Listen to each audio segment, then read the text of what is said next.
What's up, friends? Dave Trotter here. I'm a launch coach and the host of the Inspiration Rising podcast. And I just had $2,300 stolen from me and our family.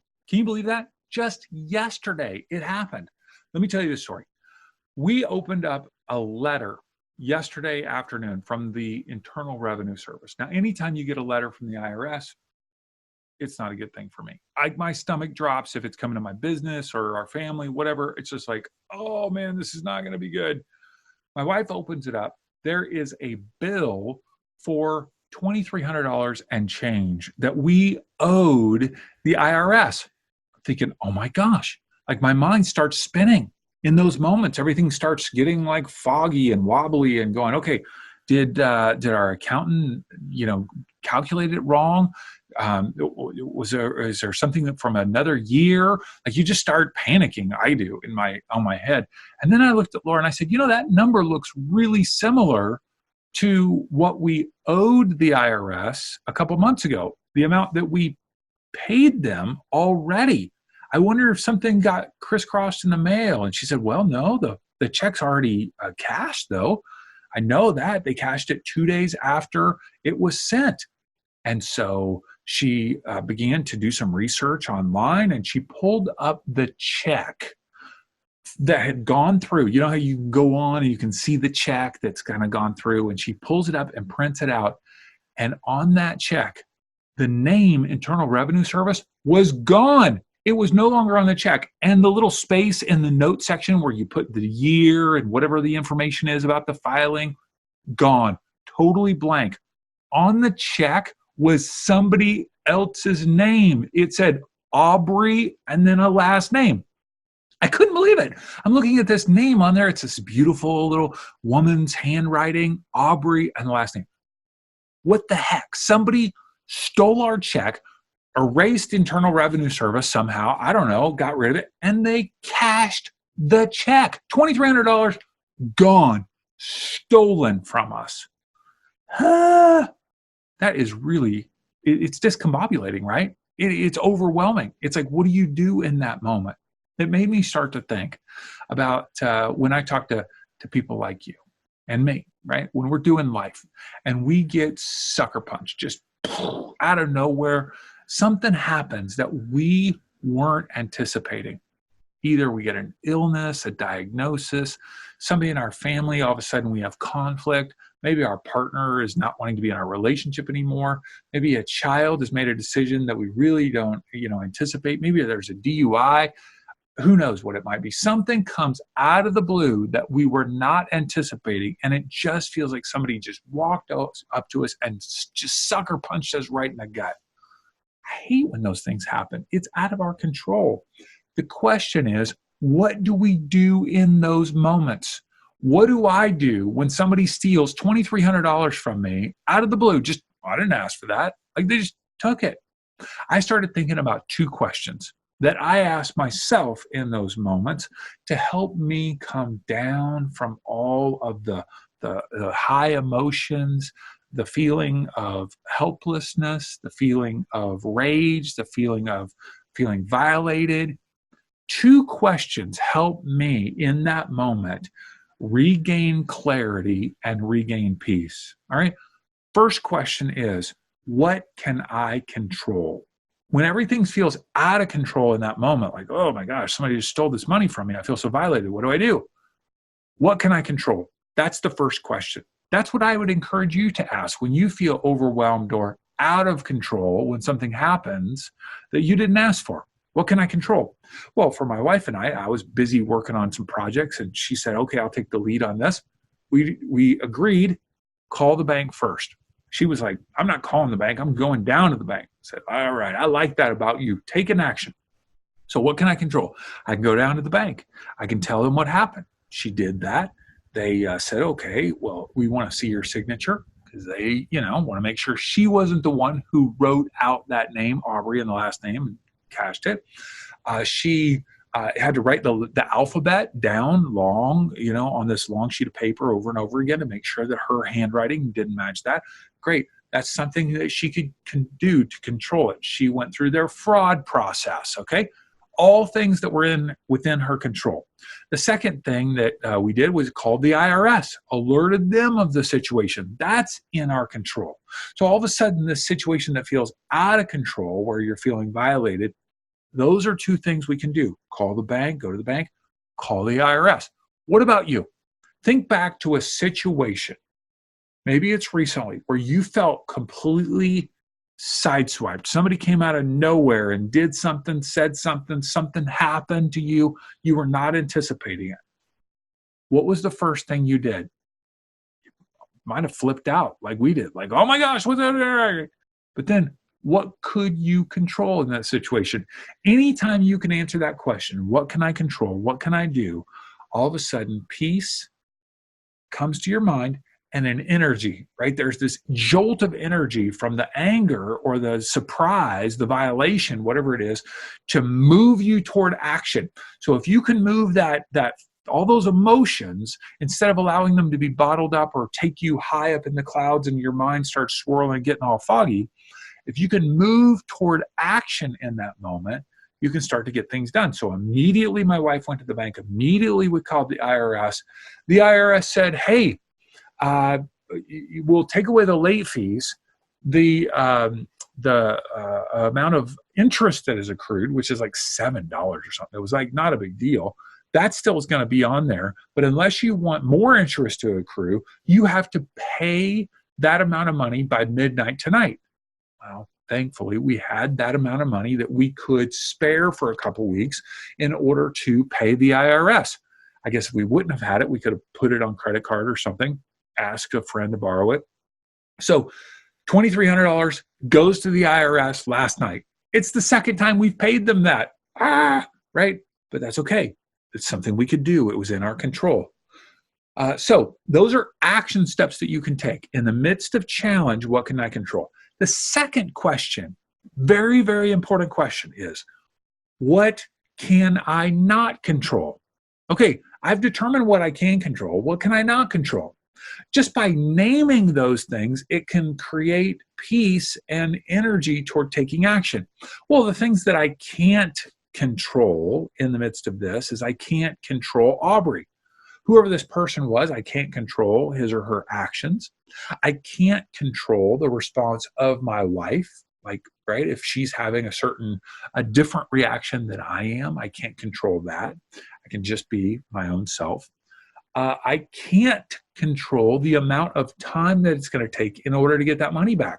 The bank said it's going to be 10 to 14 days to get it back. I can't control that. That's out of my control. Okay, I can either fret, get overwhelmed, freak out, or just accept it. Accept the fact that I can't control that. Now, I'm celebrating and thankful that we even live in a country that has we have banks that give us money back that somebody else stole. I mean, how amazing is that? I would think we would live in somewhere where it's like, well, that's not our problem. They stole it. You're going to have to get it back from them. No, our banks give us back that money. That is an amazing thing. So I actually have the control to celebrate that about the bank. I was thankful for our bank in the midst of that moment. So what can I control? What can I not control? Now, sometimes we can feel so out of control in our emotions that we don't realize or understand that we can actually control them. You have the power to control how you will respond in the midst of unexpected loss, pain, disappointment, discouragement, and so forth. So I started recognizing that I could either freak out about this, or I could know that there was a solution, that I could take action. Thankfully, my wife really took the lead on that.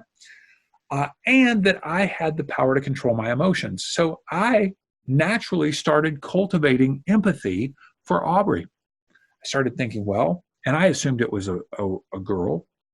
That's a very common girl's name, and it was a girl's handwriting. So I started thinking, well, Aubrey must feel really overwhelmed right now in this time in her life.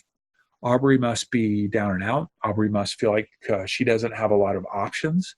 Maybe Aubrey has some sort of addiction that she is seeking to feed. Maybe Aubrey has young kids that she feels like she needs to feed, and this was her only option. I started cultivating empathy, even though I felt violated, even though I felt some anger. I started cultivating empathy. That's possible. That is possible. That is something within our control. The second thing that I started to do was to say, what would it look like to forgive Aubrey? This is even within an hour of it happening. It's all happening in my mind. I didn't even talk to my wife about it. I'm going, okay, this is the path to forgiveness, by the way, when have I done something similar? Well, I've never written a check. I've never stolen a check and cashed it that somebody else had written. I've never done that. So I shouldn't have to forgive Aubrey, should I? I shouldn't have to forgive her because I've never done that. Well, when have I taken something from someone else that hurt them? When have I done something that hurt them that ended up benefiting me? Well, oh, geez. I can think to time where I've misused time on the clock at a company that I work for. I can think about a time when I was a teenager where I'd made long distance calls in the office to a girlfriend, and those long distance calls were hurting that company, causing that company pain. That was back when long distance calls cost money. They ended up catching me and I had to pay for it. I can think of times where I have said things about people that have harmed them, that have benefited me. I have taken action on multiple occasions that have harmed other people that have benefited me. Yes, I can see that.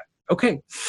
All right, I haven't written a check or like that, but I have done other things. So would I want to be forgiven? Would I want to be forgiven by the people that I have harmed? Yes, I would like to be forgiven by them. Would I want to be forgiven by myself? Would I like to forgive myself? Yes, I want to forgive myself.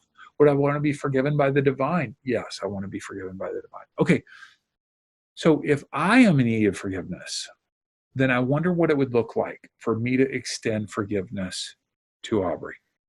Not because Aubrey deserves it, not because Aubrey's asked for it, not for any reason other than the fact that my soul needs to forgive Aubrey. My soul needs to forgive Aubrey. In moments where you have been hurt by an organization, a faith-based group, a church, people, anything, if you've been hurt unexpectedly, pain, what would it look like for you to cultivate empathy and move toward forgiveness, not for their sake, but for your own sake, for the sake of your soul? Those are things within my control. Isn't that amazing? So I asked myself, what can I control and what's out of my control? All right. So my mind immediately begins to think about the Serenity Prayer. God, grant me the serenity to accept the things I cannot change. Oh, God, universe, whatever you want to call the divine, will you grant me the peace, the space? Help me have the space to accept the things I cannot change. It is hard to accept the things I cannot change. I cannot change the fact that this happened to our family. I cannot change the fact that it's going to take 10 to 14 days to get that money back. But God, will you grant me the serenity, the space, the peace to just accept it and live with it in this moment? And then will you give me the courage to change the things I can? Give me the courage to call the bank. Give me the courage to call the IRS. Give me the courage to cultivate empathy. Give me the courage to cultivate forgiveness toward Aubrey. Now, in your case, it's going to be just something different, right? I'm just telling you about my experience yesterday. God, grant me the serenity to accept the things I cannot change, the courage to change the things I can, and the wisdom to know the difference. That is powerful because oftentimes I feel so out of control when something comes my way that's been hurtful, harmful, or tragic or overwhelming. I feel like somebody sucker punched me. I don't know what's in my control. I feel like everything's out of my control. God, will you give me the wisdom to know the difference of what I can change and what I can't change? So for you and me, when we're in those situations, let us slow things down and ask two questions. One, what can I control? And what is out of my control? And maybe the Serenity Prayer will give you the wisdom, the strength, the peace to accept that. Now, you're probably wondering, who is this person? Well, I know their first name and their last name. I'm not going to tell you because you'll Google it, right? But I went right on Facebook. I typed in their first name, Aubrey, the second name. Guess how many people? I'm expecting like hundreds of people to be on Facebook to be this person. It's one. It's one person. One person is on Facebook by this name. It's not a cute young girl. It's a guy who looks kind of freaky, right? He's a freaky looking guy. Freaky in my head. Only freaky because I know that this person, possibly it's the same person. I'm thinking it is. There's only one on Facebook. Come on, it's like the Google of people in the world. There's one Aubrey blank. I now have a face in my mind that I can either point my anger, my revenge. I could even go find him. I could even go find him because I have those skills within me, right? Now, I want to cultivate empathy. I want to cultivate forgiveness. That is a choice that I have, a choice. Would I want to go find him and confront him? It wouldn't be wise. My wife would ask me a question. Is that helpful? No, it's not helpful. But what is helpful is to cultivate empathy and cultivate forgiveness. That's helpful for me and my soul right now.